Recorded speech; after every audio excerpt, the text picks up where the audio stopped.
ಅಧಿವೇಶನದಲ್ಲಿ ಹನುಮನ ಜನ್ಮಭೂಮಿ ಅಂಜನಾದ್ರಿ ಬೆಟ್ಟದ ಅಭಿವೃದ್ಧಿಯ ಅನುದಾನದ ವಿಷಯದ ಕುರಿತು ಶಾಸಕರಾದ ಗಾಲಿ ಜನಾರ್ದನ ರೆಡ್ಡಿಯವರು ಪ್ರಸ್ತಾಪಿಸಿದರು. ಕಳೆದ ಬಜೆಟ್ನಲ್ಲಿ ಮುಖ್ಯಮಂತ್ರಿಗಳು 100 ಕೋಟಿ ರೂಪಾಯಿ ಅನುದಾನ ಘೋಷಿಸಿದ್ದರು. ಇದಲ್ಲದೆ ಪ್ರತಿ ವರ್ಷ 100 ಕೋಟಿ ರೂಪಾಯಿ ಅನುದಾನ ನೀಡುವುದಾಗಿ ಹೇಳಿದ್ದರು. ಈ ವರ್ಷದ ಬಜೆಟ್ನಲ್ಲಿ ಅಂಜನಾದ್ರಿ ಬೆಟ್ಟದ ಅಭಿವೃದ್ಧಿಗೆ ಯಾವುದೇ ಅನುದಾನದ ಪ್ರಸ್ತಾಪ ಮಾಡದಿರುವುದು ಹನುಮ ಭಕ್ತರ ನಿರಾಶೆಗೆ ಕಾರಣವಾಗಿದೆ. ಆದ್ದರಿಂದ ಬಜೆಟ್ ಕುರಿತ ಮುಖ್ಯಮಂತ್ರಿಗಳ ಉತ್ತರದ ಭಾಷಣ ವೇಳೆ ಅಂಜನಾದ್ರಿ ಬೆಟ್ಟದ ಅಭಿವೃದ್ಧಿಗೆ ಅನುದಾನ ಘೋಷಣೆ ಮಾಡುವಂತೆ ವಿನಂತಿ ಮಾಡಿದರು. ಕಳೆದ ಎರಡು ಬಜೆಟ್ಗಳಲ್ಲಿ ಕೂಡ ನವಲಿ ಜಲಾಶಯದ ಬಗ್ಗೆ ಸನ್ಮಾನ್ಯ ಮುಖ್ಯಮಂತ್ರಿಗಳು ಪ್ರಸ್ತಾಪ ಮಾಡಿದ್ರು.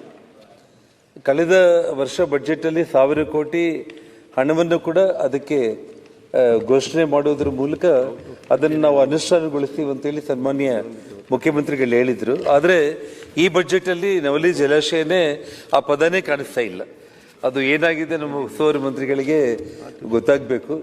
ಅದು ಟೆಕ್ನಿಕಲ್ ಇಶ್ಯೂಸ್ ಇರುತ್ತೆ, ಇಲ್ಲಂತ ನಾನು ಹೇಳಿಲ್ಲ. ನಾನು ಖಂಡಿತವಾಗ್ಲೂ ಕೂಡ ಶಿವರಾಜ್ ಸಂಗಡಿಗೆ ಅವರು, ಮುಖ್ಯಮಂತ್ರಿಗಳು DK ಶಿವಕುಮಾರ್ ಅವರು ಆಂಧ್ರ ಮತ್ತು ತೆಲಂಗಾಣ ರಾಜ್ಯದ ಜೊತೆ ಮಾತಾಡಿ ಆದಷ್ಟು ಬೇಗನೆ, ಯಾಕಂದರೆ ನಮ್ಮ 4 ಜಿಲ್ಲೆಗಳಿಗೆ ಅಂದರೆ ರಾಯಚೂರು, ಕೊಪ್ಪಳ, ವಿಜಯನಗರ, ಬಳ್ಳಾರಿಗೆ ಕುಡಿಯೋ ನೀರು ಜೊತೆಗೆ ಇವತ್ತು ಬೇಸಾಯಕ್ಕೆ ಕೂಡ ಉಪಯೋಗ ಆಗುವಂಥ ಒಂದು ಅತ್ಯಂತ ಅದ್ಭುತವಾದಂಥ ಒಳ್ಳೆ ಕೆಲಸ ಅಂದರೆ ಅದು ನವಲಿ ಜಲಾಶಯ ನಿರ್ಮಾಣ.